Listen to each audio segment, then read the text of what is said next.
عن أبي أمامة رضي الله تعالى عنه قال قال رسول الله صلى الله عليه وسلم فضل العالم على العابد كفضلي على أدناكم। একজন আলেমের মর্যাদা একজন আবেদের উপর কতটুকু?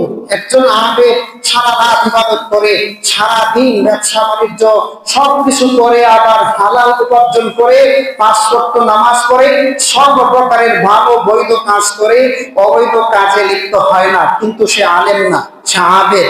আল্লাহর নবী বলেন ওই ধরনের আবেদ ইবাদত গুজারের উপর একজন আলেমের মর্যাদা কতটুকু? রাসূল বলেছেন আমার সামনে তোমাদের উপর মর্যাদা যতটুকু। সুবহানাল্লাহ। সমস্ত